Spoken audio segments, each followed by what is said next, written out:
E o assunto segue sendo o Supremo Tribunal Federal e a permissão da abertura de provas para a defesa do ex-presidente Lula. Recebemos aqui o advogado criminalista e professor da FGV, Celso Vilardi. Doutor, bom dia e bem-vindo à Jovem Pan. Bom dia a você e a todos os seus ouvintes. Bom, doutor, a segunda turma do Supremo Tribunal Federal deverá validar ainda hoje, a legalidade do compartilhamento de dados da Operação Spoofing com a defesa do ex-presidente Lula. O que está em jogo sobre esse compartilhamento das mensagens, até mesmo para a gente entender e dar início aqui à nossa conversa? Na verdade, o compartilhamento de dados hoje, que será julgado pelo Supremo, coloca em jogo o próprio julgamento da suspeição do ex-juiz Sérgio Moro, no caso do ex-presidente Lula, porque se o Supremo autorizar o compartilhamento, efetivamente, a partir desse momento, as provas, as escutas que estão nesta operação poderão ser utilizadas em outros processos que estão em trâmite hoje na Justiça.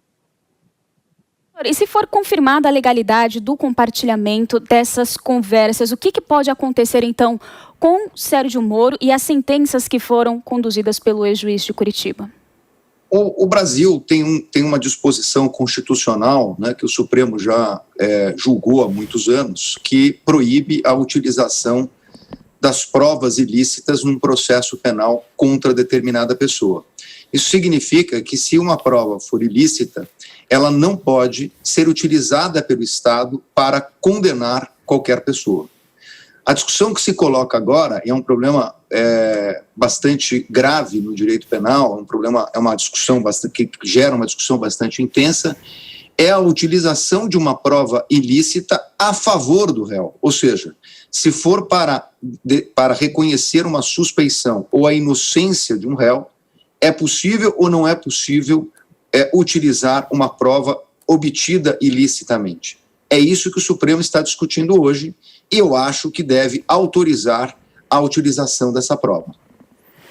Doutor, e no centro da discussão está a validade jurídica do material. Isso porque as mensagens foram roubadas por hackers e posteriormente apreendidas na investigação que mirou o grupo suspeito pela invasão dos celulares de autoridades. Agora, os advogados de Lula argumentam que elementos de prova para comprovar ou reforçar teses defensivas independem da origem. Então, doutor, leiga que sou, eu te pergunto se juridicamente é uma boa defesa, uma defesa legítima que pode ter força mais à frente? Eu acho que pode ter força. Você imagina o seguinte, vamos sair desse exemplo de presidente Lula, porque isso gera o famoso fla-flu. Mas se você está apurando um determinado crime de homicídio, um crime grave, tem uma pessoa na cadeia e você descobre que essa pessoa não é a autora do crime, me parece que a sociedade, de forma geral, autorizaria efetivamente a utilização dessa prova para tirar um inocente que foi preso injustamente. E, na verdade, eu não estou aqui fazendo juízo de valor, até porque eu não conheço as provas desta operação e, portanto, eu não sei se elas têm o condão de anular ou não. Me parece que tem alguns diálogos que indicam suspeição, mas eu não fiz uma análise como um todo e não posso me pronunciar. Mas a Lava Jato, os personagens da Lava Jato de Curitiba, hoje estão experimentando um pouco do próprio veneno. Você lembra que houve uma gravação ilícita da ex-presidente Dilma conversando com o ex-presidente Lula. Aquela gravação, na verdade, já não era autorizada pela Justiça.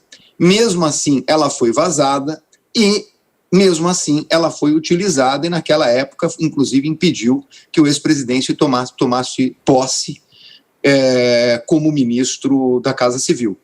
Então, na verdade, quer dizer, naquele momento, o que aconteceu com a Lava Jato? O que o Sérgio Moro determinou naquele momento? Ele determinou o vazamento de uma prova ilicitamente obtida.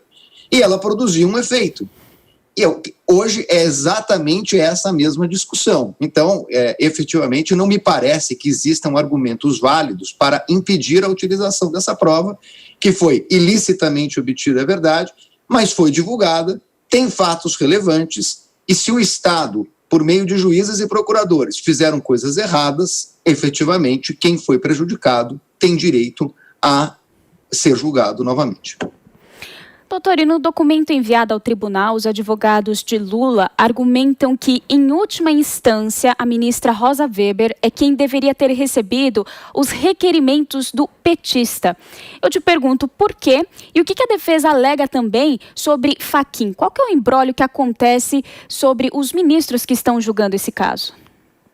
Não, o imbróglio é que, na verdade, assim, durante o final do ano passado, a defesa entrou com habeas corpus, ele foi conhecido pelo ministro Fachin, e o ex-Sérgio Moro, por meio da sua esposa, que também é advogada, está querendo efetivamente que o caso seja relatado pelo ministro Fachin, ou alternativamente pela ministra Rosa Weber.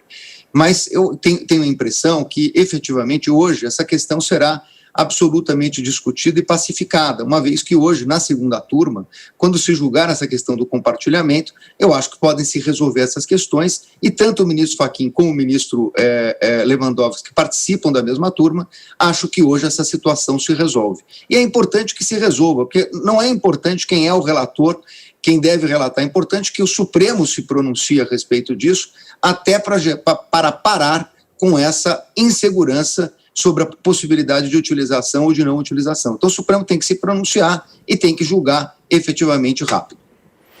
Nós conversamos com o advogado criminalista e professor da FGV, Celso Vilardi. Doutor, muito obrigada aqui pelos esclarecimentos.